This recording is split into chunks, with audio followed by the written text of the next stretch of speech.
You are listening to the Run the Rack Outdoors podcast, where we take an all-in, leave no doubt approach to all things adventure hunting. From the big woods to the high country. How about that? Let's learn together as we discuss with our expert guests on what it takes to be successful in the backcountry. I'm your host, Weston Homa. Let's get into it. All right, everybody, welcome back to another episode of the Run the Rack Outdoors podcast. Today I have on Dwayne Homa, which is my dad, and we were out live in the backcountry on an overnight backpacking trip here in some state forest in Pennsylvania. We took all the gear that we like to take out west, and we were testing everything. We do a bunch of good gear talk, going over things that kind of have worked for us over the years, and just share some lessons of water filtration, cook stoves, electronics, all these essential backcountry gear items. We share a ton of information on all that. I think it's great for a hunting trip or any sort of backpacking trip. All good stuff there. That was from last weekend. I backpacked in about 6.5 miles and just did a quick overnighter. It was cool to have my dad on. He's been hunting the West for a handful of years. Always been big into like the backpacking space and things like that. He even used to do some leadership classes back in the day.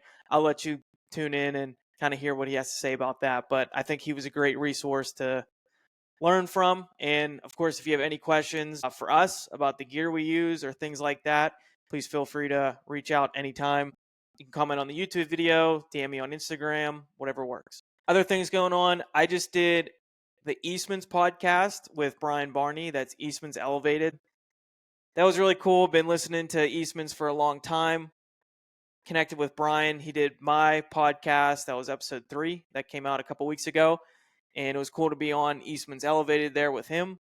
That came out last week. It was episode 489. If you want to go check that out. Brian is such a inspirational guy and definitely motivates me for these big adventure hunts. So check out that conversation. I think it was a good one. And then another update with Spring Bear. So yeah, I'm leaving for Idaho in about 3 weeks or so. Really excited. Spot and stock, bear hunting in the mountains. Going out there for a quick 5-dayer, hopefully to get it done. So I'll be sharing a lot more content with that. The gear I use, pack dump, other Spring Bear opportunities. This is just over the counter. So I think Spring Bear hunting in the mountains out west is another great opportunity for people to go out and hunt out there. So I'm going to share a lot of content with that, maybe bring on a guest or two, and a lot more of that to come. And then I'm also in the middle of marathon prep. So 7 weeks out from Grandma's Marathon in Duluth, Minnesota. Trying to get that 2-hour, 50-minute goal time I have. Trying to make sure I get to Boston next year. So training's been really good. I'm in the middle of this block, and I'm throwing in this spring bear hunt, but that's all right. We'll make it work. Got this stupid flare up in my foot, maybe a little bit of tendonitis or plantar fasciitis, something like that. I don't know, but it hurts like hell. And just going to work through it, just like anything. Going to take it one day at a time. If we have to dial it back a little bit, we will. And hopefully that works out there too. But that's what's going on. We'll jump right into the episode. Here's Backcountry Gear Essentials with my old man, live from the big woods. So hope you guys like it. Let's have a great rest of the week, and let's run the rack, everybody. All right, see ya. All right, everybody, welcome back to another episode of the Run the Rack Outdoors podcast. This one is coming to you live from the backcountry up here near Ohio, Pennsylvania, and we're doing just a weekend, running all the same gear we like to take out west. Like to make sure we're doing this every spring, winter, just to get ready for the trips, test everything out. And I'm here with my dad. Good day. So started going out west with my dad years ago, and I've always just said Dad always was a good camper, always was able to have camp always squared away. So also big on the gear and everything. So that's what we want to go over, just some of the gear we take out west and kind of what works for us, maybe even some stories of some things that didn't work and just some things that we've learned over the years. But okay, you started going out to Colorado though. When was that? What year would that have been? So my background a little bit, I've always had the bug, to go out west, as most of you all as well. But my career was in education, and in college I played sports and coached football in high school and so forth. So that time of year uh, was not really available to me. Then obviously having kids and then going to all their sports and coaching you guys and so forth. So it took a while for me to actually go out on a hunt. But prior to that, I did spend some time backpacking. I went to college in Arizona from Pittsburgh.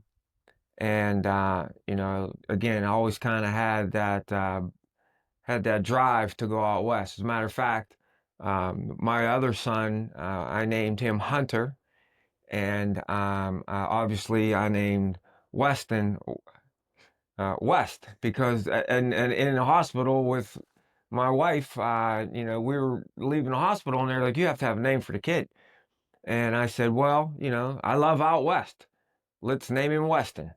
And lo and behold, he got the bug as well. So, about 6 years ago, a friend of mine had asked me, this is after I was done with education, and didn't really accumulate points, wasn't playing the point game. See how vital that is now for you younger gentlemen out there, to accumulate those points, even if you don't necessarily think you're going out, in the near future. But if you think you got a bug to go out, you better start getting those points because that's part of the game as well. A friend of mine had asked me, he had pulled catch his points in on a over-the-counter mule deer and asked me if I wanted to go for an over-the-counter elk. And at that time, well, you still can in Colorado for rifle, get one over the counter.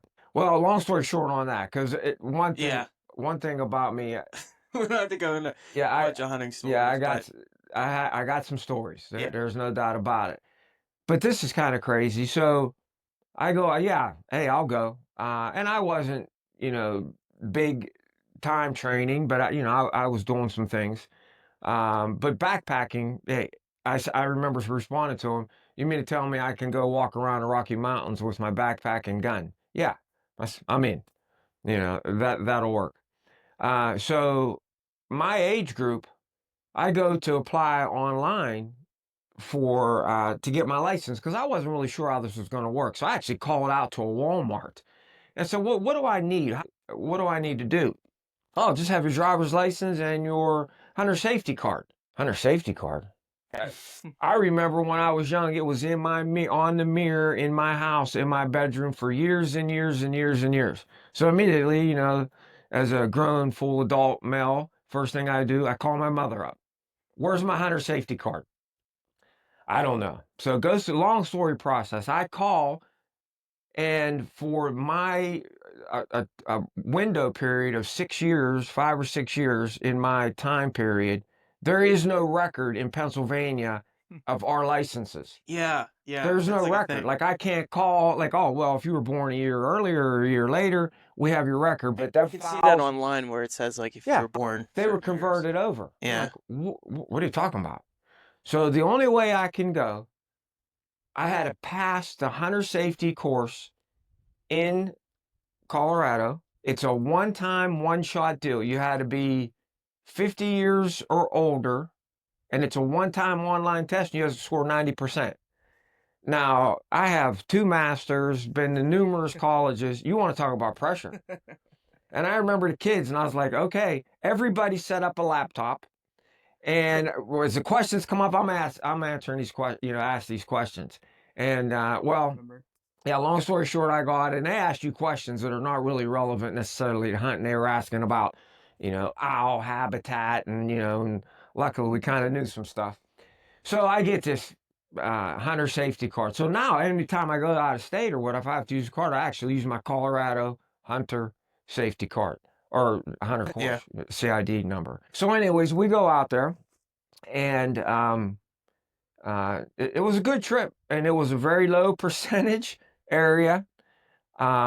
And we went in about 3 or 4 miles the first time into an area, and low percentage for elk. It was supposed to be a high percentage for mule deer. And we went into an area. We heard them at night. Again, new adventure to me. Everything's good, but again, you're as I've told, spoken to Weston numerous times, and I said, when you talk to your friends and stuff, and you're going to be hiking and backpacking, living outside 100% of the time. That's why they call it backpack hunting.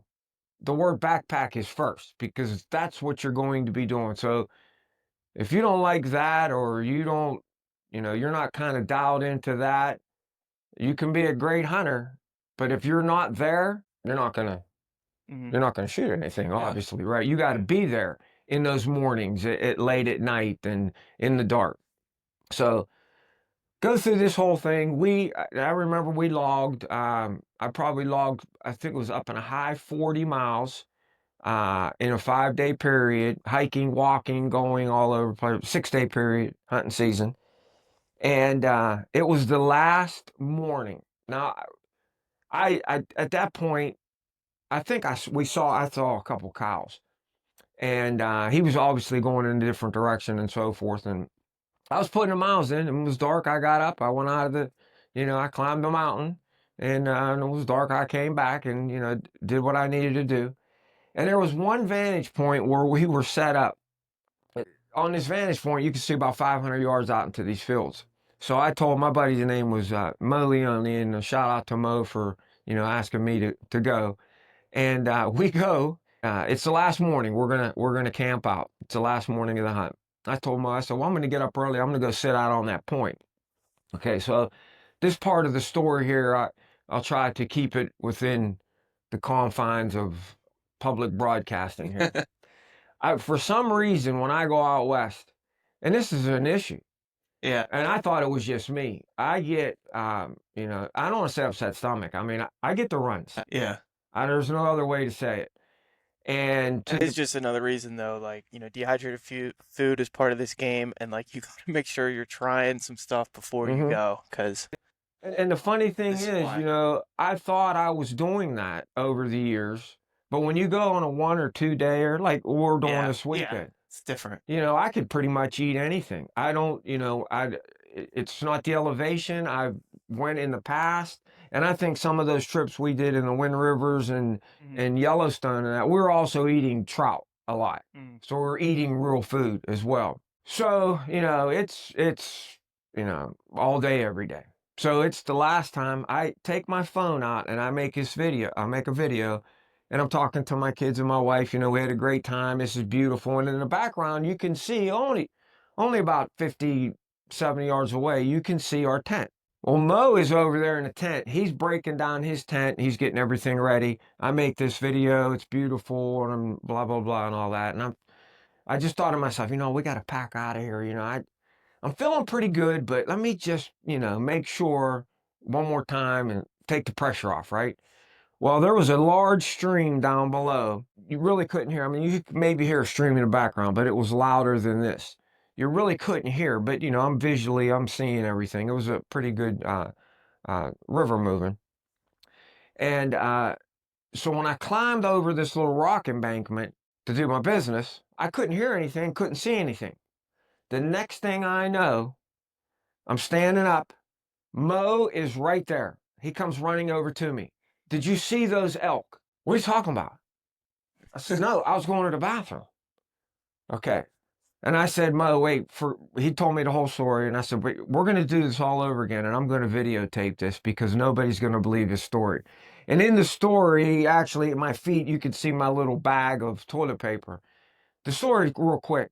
He's over at camp, and there was a big mountain that came down off the side. And he hears all this rumbling coming down. And he said, well, it's like a rock slide or something.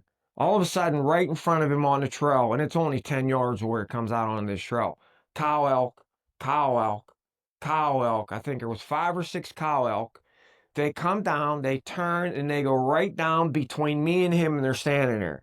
Behind them is a 5x5. He doesn't have an elk tag. He's 10 yards from this bull. It goes around, because obviously the bull's following the cows. The cows go down between us, down this big gravel slope, where I could not see them. He said the bull was standing between us. And it's just like, you remember like that Bullwinkle cartoon. It was just like rocking a little bit back and forth. He gets down, slides down the tree. And when we went back to camp, I could see where he is. His backpack, his sleeping bag is halfway in his stuff sack. He said he slid down, got below this rock because he's thinking, well, Dwayne's going to shoot right over. He's shooting this way. He said he was laying there thinking, well, this is not going to be a bad pack out. It's about 3 miles straight down the hill, blah, blah, blah. Wait a minute, why is there no shot? Yeah. He gets up and look. The bull goes right down between us. That's when he comes running over there. And as I walked back, I saw the tracks, but I did not hear anything. I didn't see anything. It was just that one moment. It's tough how you can be out there for so long and then it's like so long. 5 minutes. I mean, that's my, and I sight my guns in for, I shoot at 1,000 yards and I practice all my windage, dope and all that. And this thing was at 50 yards. Yeah. And, that's just, I'm so grateful that Weston asked me to come on his podcast because I just couldn't wait to tell that story. I've heard it people, but yeah, I got all kind of good ones like that. That's a good one. But that was kind of the bug, and then I was, what, it's pretty cool. I can do this, and then right away I said, hey Wes, as soon as I probably had phone reception, and after I told him that story, hey man, we're going, So that's when we started going, and we, I was talking about this with Brian Barney on a previous episode, and he even mentioned how when he first moved to Montana, how he was just summer backpacking and like scouting and all these things. And it's like, yeah, don't take for granted the skill of backpacking in itself. So that's why we're out here. It's also fun. Like I was so excited to get up here this weekend. It's a extremely warm weekend in April. We only got to 60. It's almost, it's too warm. It was 80 degrees yesterday. Yeah. But it's good. We're about 6.5 miles in, and there's like a little shelter reservation here. Like there's lean-tos when we grabbed one. I threw up my Hilleberg just for the sake of it, but no, it's nice, and it's just good to get out and run all that stuff. But this trail too, like you've backpacked on this a lot, like over the years. So what more? I was thinking about this because we did that, and then even the Wind Rivers we've done. Just talk a little bit more about and the Yellowstone and all that. So well, first the Wind Rivers are out west backpacking. I knew I needed to expose my boys to that, and it's kind of you fathers can appreciate this. It's kind of a blessing and a curse. Once you show them the drug, you show somebody the drugs, they could get hooked. And so I made plans to go out to the Wind River mountain range in Wyoming. Matter of fact, the hat says Pinedale. I told Weston I brought the hat out. I said, in memory of that, I'm breaking the hat out. That was 10 years ago. Isn't that wild? I know, 10 years ago. So where were you in high school? Just graduated high school. By the way, I was his principal in high school. Yeah. So just to add to what? Yeah. The what effect? So I was 18, Hunter was 20. Right. So we go out there. Now my other son, great hunter, great outdoorsman, but luck like you would not. But I mean, he works extremely hard. He does work extremely hard. But people talk about though some people are lucky. No. We go to deer camp and it's 7 a.m. every year. No, I see luck. Let me just a quick one on him out west. So. I expose my two sons. We do the Wind River. Then my wife flies out, and we go to Yellowstone. But the whole time, backpacking out there, about Hunter, I told Hunter, listen, guys, there's things you need to do to prepare. Okay, we would go over our packs, and go over the routines and did some camping, but. Simple things like breaking your boots in. I got him a new pair of boots. Hunter, you wearing those boots? You break them? Yeah. Oh yeah. Yeah. I'm breaking them in. Hunt. They were nice synthetic Danner. Hunt, but you still got to break them boots in. Yeah. I got it. We get out on the trail, and that ended up was like 70 miles or something all the day, and pretty good elevation and so forth. We're at the very first part of the trip. We're probably 3 miles in, and I could hear him in the back. I think I got a blister. I said, well, just tough it up. Yeah. That's all. I think he still has that scar on his foot to this day. It got pretty bad. But anyways, just on him, Weston and I do. We're gonna keep going. Weston and I, uh, Weston and I do all the. We really prepare for the out west, and obviously Weston with his training, and I do some training as well. But Hunter's like, oh, you guys, But if you guys do all that. but if that was an elk hunt, he still would have killed. Oh no, That's well, the thing. so now we draw points. He hears us for a couple of years doing these things. We backpack in these big snowstorms. Well, him and his wife, they draw like a 2-point area for elk. They go out there. Well, they're going to get a B&B breakfast. Oh, that first rifle tag. Yeah. The rifle. So he's out there videoing and sending me pictures back like 2 days before. There's elk, bulls all over the road. It's like he's driving in a zoo. They were in a good spot. I'm like, what? They burned several points. Several points for that, yeah. Yeah. Well, his luck.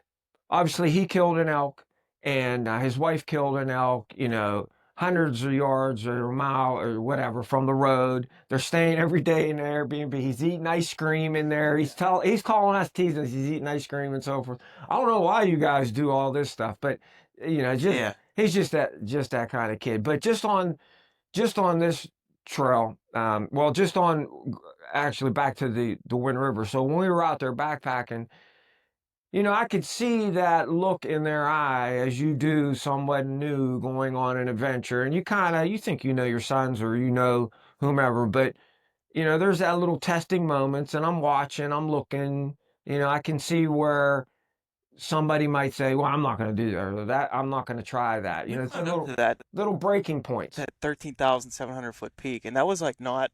Yeah. Like a walking trip. Well, I had hand over foot. And yeah. Well, I loved it. And again, we talked about what we were going to do, but they didn't actually know the itinerary. Obviously, I did all the research and so forth, and we're going to go do this. We're staying at this lake, we're going to fish here, and then we're going to 2 days spend at the base of this mountain, and we're going to climb this mountain, and we're going to go. Okay, yeah. Kids like Fremont Peak and whatever. Right. Yeah, we're going right here. Yeah.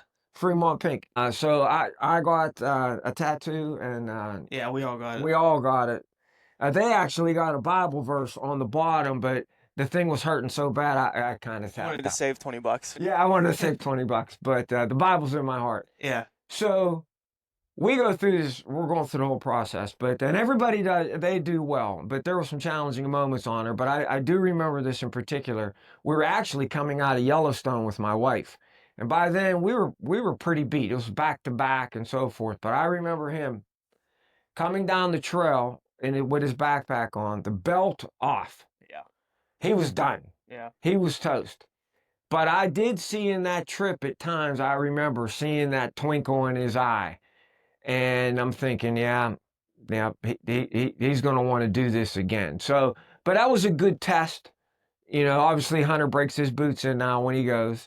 But just little things, it's been my background on my phone the past 10 years. Right. Just the same picture. So we actually climbed the peak, that Fremont Peak, and I made a little aluminum piece of metal, and I carved our names in it and placed it up there, and there was like a bucket you could put your names inside. I gotta go find it one day. It was pretty good, but we on the other side was a sheer glacier going down, and these guys are like mountain goats. They're looking all over, and as a dad, I'm like a cat clung to this rock trying to hold slow down. And I keep telling them, and there's times that, Weston and I kind of got into it in the woods a little bit, like, well, you wait someday when you're a dad, you'll know exactly what I'm thinking right now. Yeah. And then before we I do want to go over the gear stuff. The last thing real quick. We'll talk on the trail real quick here. Was who? We'll talk about the trail here real quick. Oh yeah. Second part. And then because when you were after college and stuff, is this where you took a lot of the when you worked at that juvenile detention center, and you ran a lot of trips out here? So when I went to Arizona, and then when I came back, I went to a Slippery Rock school around here for another degree. And part of that was I led outward bound programs for, actually it was max security juvenile delinquents from the Philadelphia area who were convicted. And they would send them to the Pittsburgh area. It was actually up by Butler area. And it was a lot of convincing for the director to allow me to take these kids. So he had to send one of the managers or whomever with us. And there was another guy, Scott Alexandra. I just pulled that name out of, 40 or 30 years ago, whatever. A great guy, great guy. And we were hiking, and I remember these kids, obviously they had sneakers on and so forth. I went to the university and borrowed, they had an outdoor area. As students, you could borrow things. So I got backpacks, got everything they needed and so forth. Did some quick lessons with them over a couple days and but you know, this is, now imagine where you're coming from.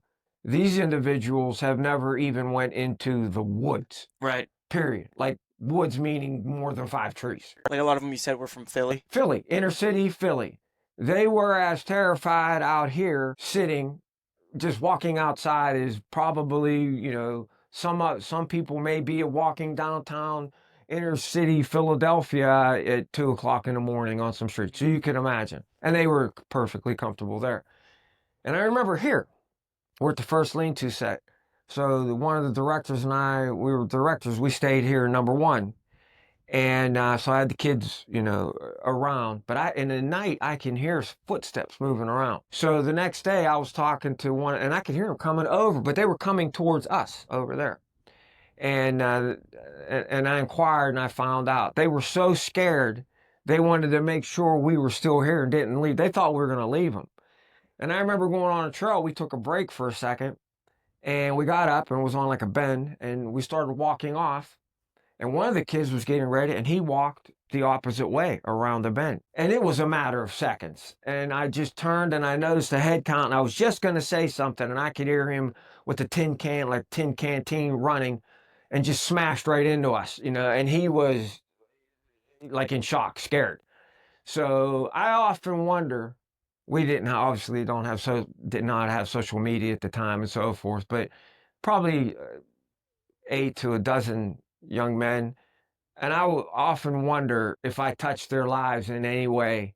Like it would be remarkable to find out one guy said, "Yeah, I'm a fly fishing guide in, Oregon right now," and so forth. But just interesting. So I've been running these hills for 40 plus years. Yeah, very cool. All right, so wanted to touch on some items that, and again, like I keep bringing up out west, but this is just for any good backpacking scenario. A lot of this stuff we bring and everything and these items. So I don't know. We got the stoves out.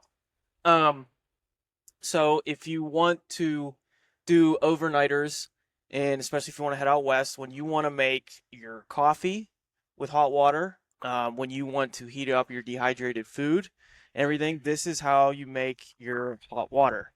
So you're going to have a stove. Basically, we've ran a few different ones, and we'll talk about the ones we have here and other ones we've used before. So basically that's it right there. And so it's an isobutane little canister. And then the stove itself is literally just this little piece here that flicks on, that lets the fuel go, and then you light it. That's all. So who makes that one? That is a Soto, it's called. It's an igniter stove. I was trying to, again, once you get into this and go down these roads, just like golfing, you'll have all the little gadgets and so forth. This is just a lightweight overnight trip. I would not necessarily, this is not my winter high elevation setup, but it's, light and kind of compact. Mm-hmm. And this is really similar. It's the Pocket Rocket from MSR, same type of setup.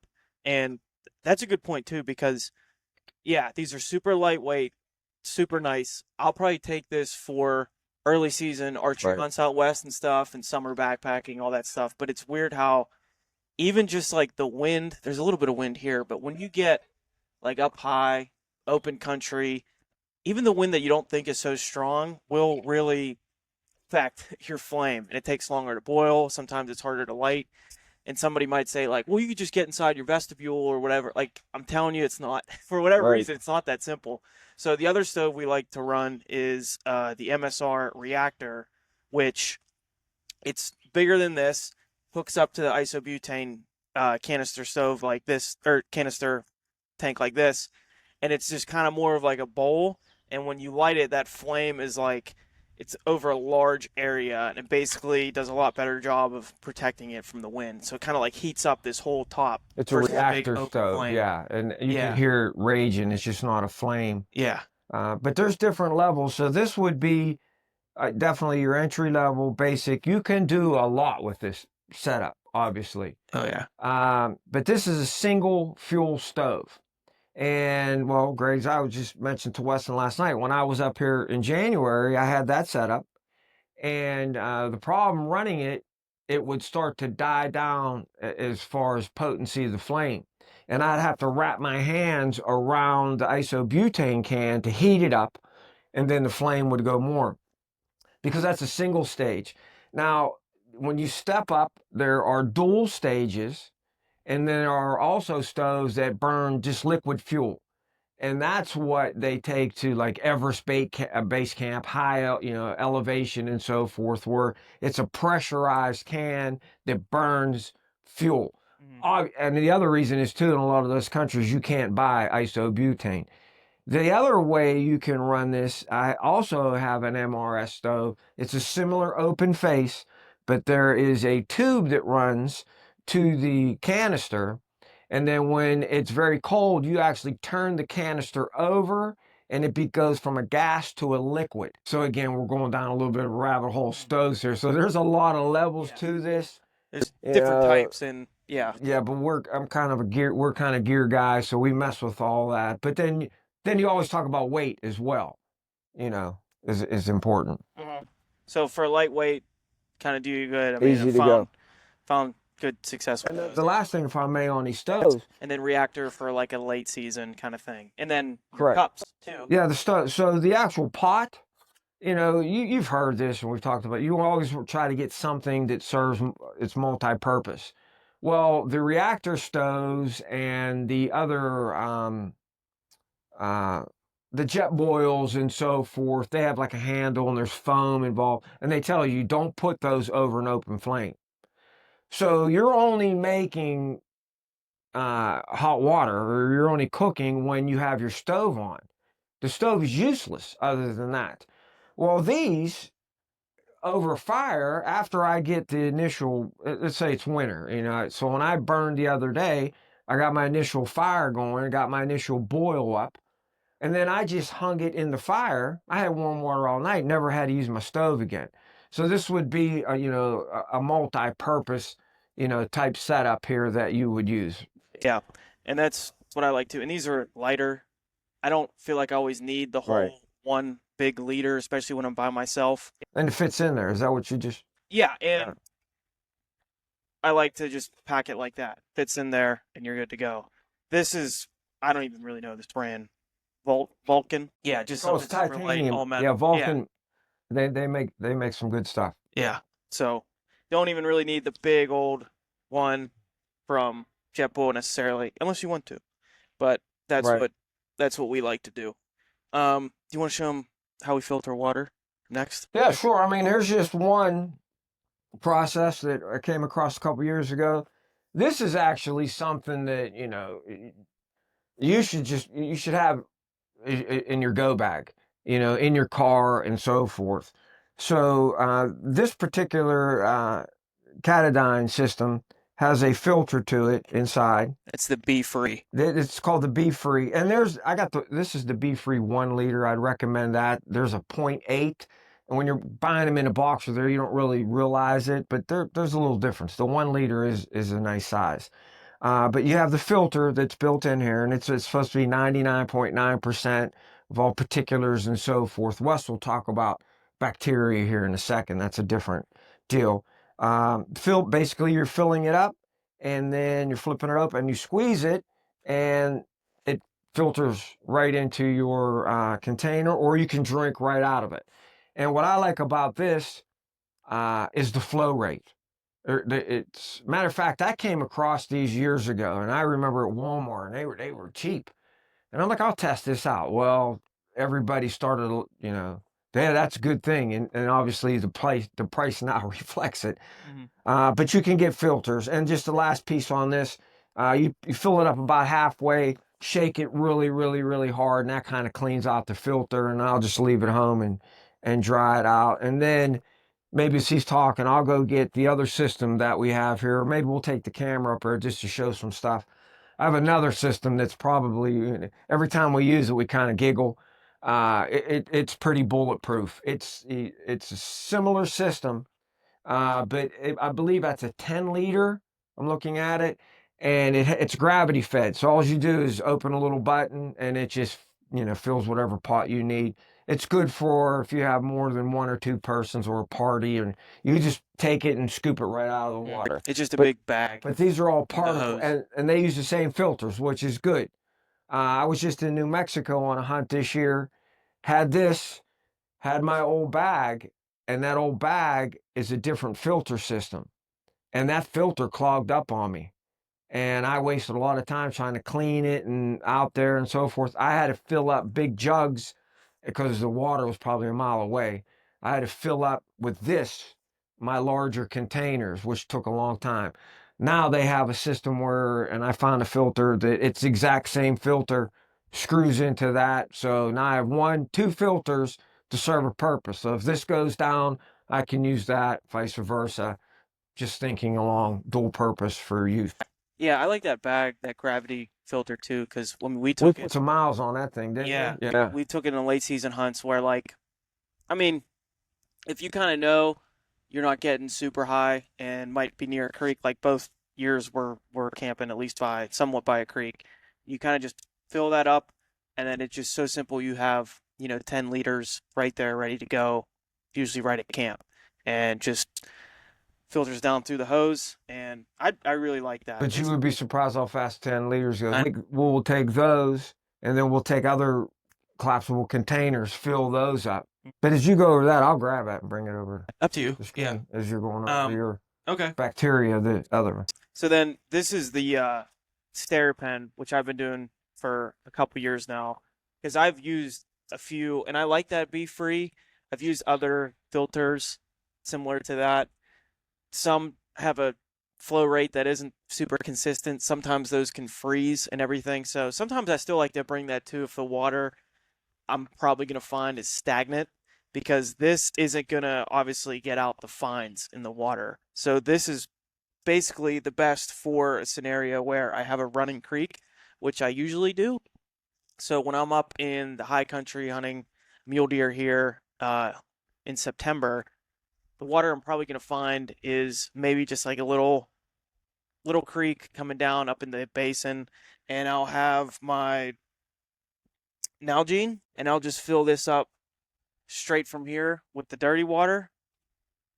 And when I do, stick this down in here, hit the button, one click for 1 liter, 2 clicks for 2 liters, stick it in. It's about 90 seconds, you stir it. And it basically it's not like it's removing anything, but it's killing all the DNA of the bacteria in there. Again, it's not obviously going to take out any fines, but I haven't gotten sick with it yet. And I think something too worth mentioning with this system is I like to get these different kind of lids that come completely off.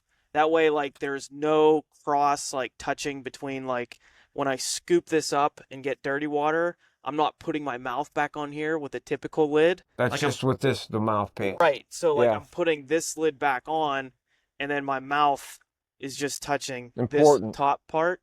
So because there's stories of guys getting giardia from they're fly fishing. Oh, wait. And they're just retying on their flies, and just that's all it takes. Matter of fact, you remember this. You just said that, and that made me think of that.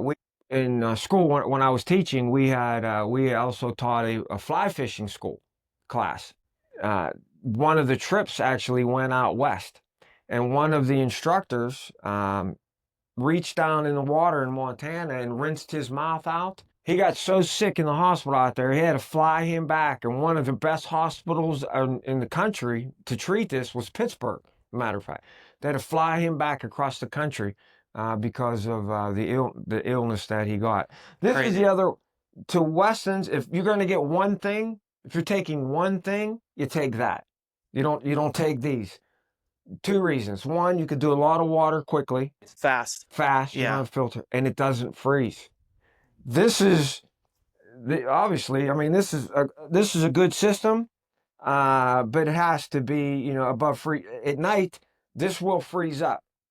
Your filter system will freeze up. So we take this bag system and we'll hang it in a tree. You just you open it up, and it's a bag. You scoop your water, crust it over, snap it, and then it has a hose system to it underneath, and that's the same filter system that goes inside the other one. And you just open up. See if I could do it one-handed here, and that's clean water. Look how fast that comes out. Yeah. So there you go. That's a pretty good system. But at night in the winter, we take this off, let it hang. This will be froze, and then but at night we'll fill all of our bags up, take it in the tent, so we have water. And then at night you fill your pot up, because so what if it's frozen in the morning? You're going to put heat to it. You can fill up your Nalgene if you know things are going to freeze Well, there too. you go. Keep it in your sleeping bag with you too, so you have water in the morning. As well, yeah. Cold's a whole different ball game. Because if you go wake up one morning out there and every water's frozen and you have nothing to at least just rinse your palate or coffee, Right. yeah, it's pretty miserable. No, I mean, everything's going to be frozen. Your boots are going to be frozen. Boot tip, make sure when you take your boots off at night in the tent, you stretch them out as much as you can, unloosen the lace, because in the morning, if they're the same way you put them on at night, you took them off, you're not getting your boot back in them. That's why, you know, synthetic is, there's a lot of, there's a lot of positives for the synthetic, because it doesn't have that kind of feature to it. But you know, that'll boots and all that. That'll be a whole nother conversation. I have That can be a whole nother. many boots, many. And then I guess last thing on water real quick. So I'm not even using this right now, but this is what's called a dromedary bag. So it's not set up to like run the hose and then have that come out to your mouth. I'm actually not a fan of that. We did that in Wyoming, and I just never felt like I don't like not knowing how much water I have back there. So I would almost be like not drinking water, thinking like I want to conserve because I don't see how much. And also like I didn't like just the effort of like sucking water through a hose when I'm like getting after it hiking. So I keep my Nalgene full water right on my hip. And then if I do want to store water, maybe I'm just like hiking in and hunting with that full Nalgene. And then at camp or whatever, I'm just letting this hang in a tree, and I have this like topped off. So this is 4 liters there. And if I need to pack in water somewhere, which like maybe I'm spiking out for somewhere else for a day or two, I can just put water in here. That's why these are so. The other plus feature is with this, and if you have a Nalgene on you, and you know you're going to be around as you're hiking relatively water, every couple of miles there's going to be a creek and so forth. That's all you need. You know, I don't even take my pack off. I keep this in the front. I can reach down, fill this up. I don't even have to use my Nalgene. Keep that as a, you know, as a reserve. Yep. So last thing here, real quick, because I'm keeping an eye on batteries and everything, and we're still trying to get good systems here. So just some electronic stuff. So I told him I had a lot to talk about. I know. We talked a lot in the beginning, but Right. that's all right. We're going over some good stuff here. So different electronics. You're definitely going to want a good power bank, because the reality is like, yeah, I like to bring a hard copy map and I make sure I'm familiar with the compass or whatever, but I am flipping up Onyx throughout the hunt, and sometimes that can be your easy way in and out. Definitely still, gosh, try to get familiar with the skill of land nav and just situational awareness out there. But you just keep your phone running, keep other electronics running like your headlight, other things, maybe your water filtration system like that Sterapin. This one's on AA batteries, but that could be something. But yeah, you're gonna have a lot of stuff. So a good power bank charger. Just ran through a bunch of random ones that are only good for like 1 or 2 single charges. But this Anchor, it's like 20,000 megahertz or whatever. I forget what the unit is, but you can get probably up to like 4 charges on an iPhone with this. It's a little bit heavy. I would never take this normally for an overnighter, but I just wanted to make sure it still worked and just have had good luck with it. You want to really look at that MHA number and cater that to whatever you're doing on the hunt. And then big longer hunts, I do have another Anchor. Just makes some good stuff for these kind of things, charging things. I have a solar panel that can charge other things, and I'll bring that out with me as well. I don't have that here. I run the dark energy, same thing, and I have the dark energy solar panels. I have the larger one that I really don't backpack with. If you know we have the ability to take it in, we will. But then I have a smaller one, and it'll work. I can go, you know, a whole week, 2 weeks, one energy pack, two energies I bring out. One I'm charging, it's dead at night, leave it out all day long. Take the one I had and just keep reversing them. You know, you're good to go with that. And then just stupid stuff like to just test out. Like, you know, many times like I've been out and then it's like the cord to charge your phone Oh yeah, is like not working. right. And it's like if you're living off that for 10 days, like you might have the best brick, but if that stupid cable, like you know how like the ends get all jacked up and it's not charging your phone, well, you're screwed. All of my electronics, I've streamlined that they all run the same cord, and I'll have 2 or 3 Yeah. cords Yeah. with those. My stereo pen runs a cord. Did you say there's batteries to that? Your stereo pen? Yeah, there's that one runs Yeah, on mine's both ways, charged, but yeah. other ones run on I mean, just cords. little things so you're not messing with several batteries. Yeah. And then last one here. This is just the headlight that I've been using the past like 2 years, and I just really like it. It's the Peaks Backcountry Duo. So it has different settings on here. So one click is your white, and then there's different like magnifications with that or whatever you want to call it. You can run it red, and then Lumens. simple thing, yeah, different lumens. Simple thing you can do here, which is nice, is like, so when you turn it off, you can hold the button down, and then it's going to blink twice. And then that way, it's like, if this gets pressed when it's just in your pack or something, it won't turn on. To turn it back on, you got to hold it. And that's definitely happened to me before. I'm telling you, Went I out was a just thinking a headlight, story. and Right. it's like dead the first I time was I used it gonna because ask it you, was wasn't on. that you that did that? Yeah, the Yeah. light was on. Yep. Right. Yep. So I don't know, good little headlight there, and it's I don't know how many lumens, but it's bright, and something about being out there in the timber, the dark timber. Like I remember like one of the first years I just had I mean, Black Diamond makes good stuff, but it wasn't that many lumens, and it was not that bright. Like, and when you're hiking back in the dark, like you need some So I good had lighting. that Coast, that one that was like 1200 lumens I brought out there. When I turned it on, it was like, because, you know, if you know exactly where you're going, you're on trails, so forth. Like here, I have one little one. It was no big deal. But it's amazing, you know, and you're in the backcountry, especially Colorado or the mountains, and you get those blowdowns, and you know the Onyx is telling you the camp is a half-mile straight ahead, but it doesn't tell you that you got to walk 50 feet this way to go around this tree, and then go 80 feet this way, and you're Over big zigzagging. blowdowns You're that are climbing over blowdowns, and you know a good light, you will not get the depth perception, and I think that's what you're referring to. A tree in front of you does not look much different than the tree behind you till you really kind of light it up. And if you get that 1 second, like that spun second, I call it, like I'm a little spun around right here. You turn that big light on, especially if you're in the thickets and so forth, you know, it kind of does help. I was telling Weston last night, we were talking down New Mexico. I hunted New Mexico last year, and I was just in a situation where when I came out of camp, I was exposed no matter how I kind of left this area. So I started I started walking in the dark. And I've done it a little bit in the past where I kind of knew what was going on, but I'm talking, you know, a mile. I mean, it doesn't sound far, but a mile in the dark. But it's amazing how your eyes adjust and so forth, and you got to feel. It was a little different that I really got to the point. I remember saying, like, I really don't need a light anymore in the morning. It's just food for thought. Mm-hmm. Something different, but something to go try.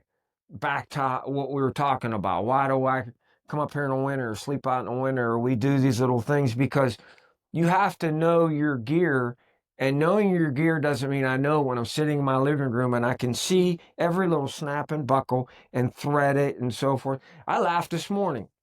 I took a little coffee packet. There were them little aluminum Black Rifle coffee packets, and you're supposed to tear them. Okay, it says tear on this dot here. I think that's the first time I ever opened one up and it tore. because normally it's so cold. I already got a system with my knife on here. I know I'm reaching for that knife and I'm cutting that, because what you think works at 50 degrees, 80 degrees does not work at 20 degrees. And I'm talking body parts, Yeah. Electronics, buckles. Yeah. And then now you add dark to it. I did it 100 times, that buckle, my load straps, And dehydration, yeah. you're aggravated. Now it's you dark haven't and seen any everything. help. Where the hell's my load straps at? Yeah. Or my buckle, and then what happens is, whatever the situation, I'm not going to stop right now, and I'm not going to readjust that hot spot I have, because I don't want to. Right. Then you're going to pay the price. Where you weren't dialed in. Like, we were on that Colorado hunt, and the one kid we were with, great kid, did Alex. Yeah. Really stepped it up, surprised me. We got into a massive snowstorm. I mean, up to your waist snow, 8 hours to go 1 mile straight up a hill. Loved it. Snowing on us.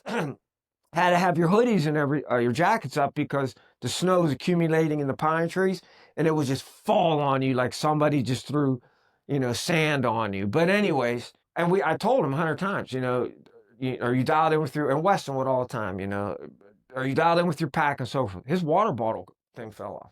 Yeah, that was a pain. To the point where, piss on it. I'm not gonna do it. He just carried his water bottle because he didn't want to stop, didn't want to go through the process, and the gun strap or something too. Yeah. But it was just little things like that. And I was like, well, that's a prime example. Stuff you can control, regardless of where you live and Most what definitely. you do. We didn't even talk about making fire or sleeping. No, so much arrangements. There's so many. Yeah, so much other stuff. But gear. We could always say. I want to say one thing about the packs though. Weston's running a Kufaro pack. I'm running the XO pack. A shout out to my buddy Jake at XO. Great customer service. I'm just a gear junkie. I ran Kufaro for a while. Those guys were fabulous too. Quick story on those. The one guy kind of got in trouble. We were going out to Colorado, and all of a sudden the weather changed. It was my second time going out. And I did not have, or I did, but you wanted something. I wanted the Kufaro Puffy. So I bought it and so forth, and he actually hid it. And I said, well, I'll be coming through there like at 3 o'clock in the morning. And he hid it in the garbage, by the garbage dumpsters in a bag for me, in a little container. It was a guy from Kufaro. Oh, okay. Yeah, so I drove by there, and it was there. Oh, when they were in. Yeah, when they were in Colorado. Right. Yeah. So anyways, but I love that pack. It's a busy pack. There's a lot going on, but the reason I'm bringing this up, I went to the store. I got sized at the store.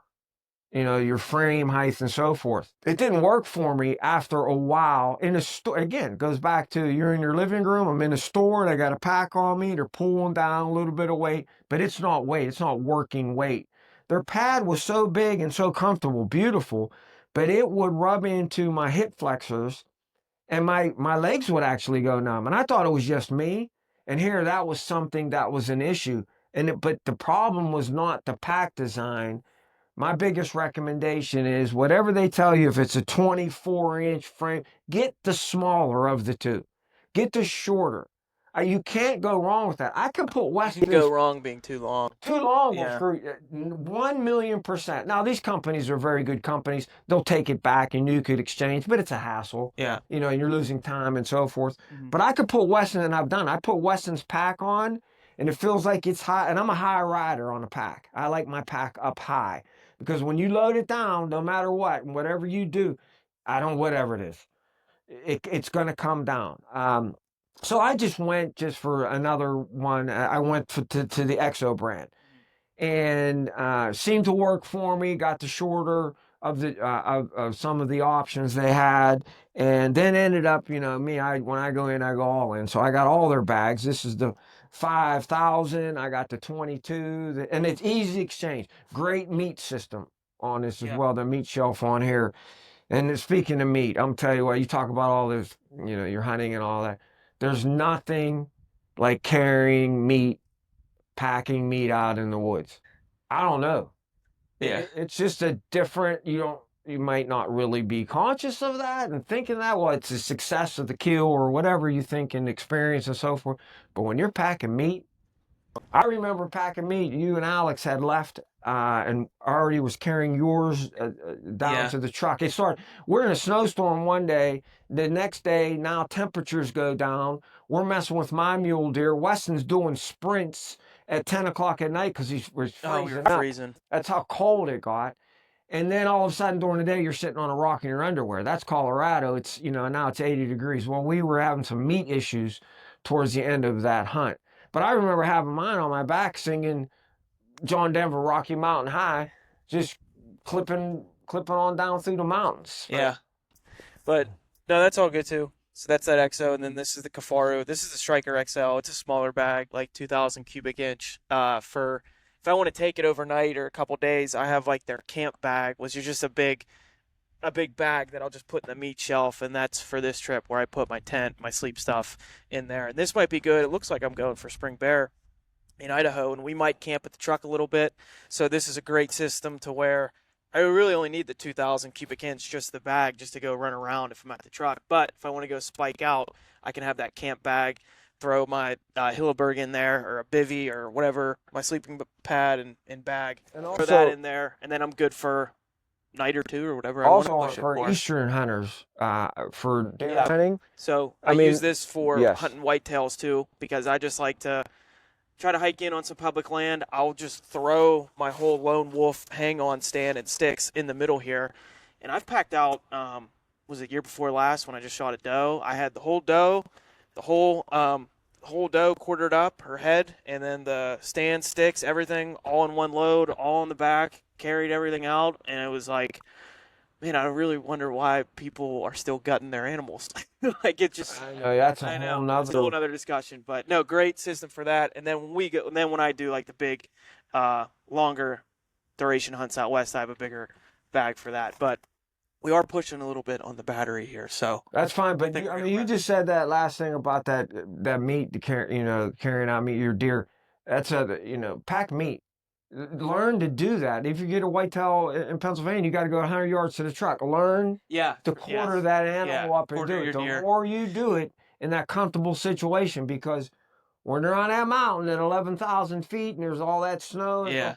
it's not comfortable. That You was got to it. make sure you had everything and your loads right and your Yeah. adjustment. There's a whole science to that. So You don't want to be doing it for the first time when it's November, foot of snow, 0 degrees. Nah, you're looking good. at your elk or you're mule good. deer. You're setting yourself up for failure. Horrible. No cell service. Yeah. So, Right. all right, well, we're gonna wrap up here. I think that was fun. It was good talking. I think a lot of people can take this, even when they're starting out for the first time. Or I mean, I still like watching gear videos. Just guys talk about what works for them, and constantly just keep changing things, trying new things. When I come out here and do stuff like this, I will literally take notes on my phone. Take notes on my phone when I get back home.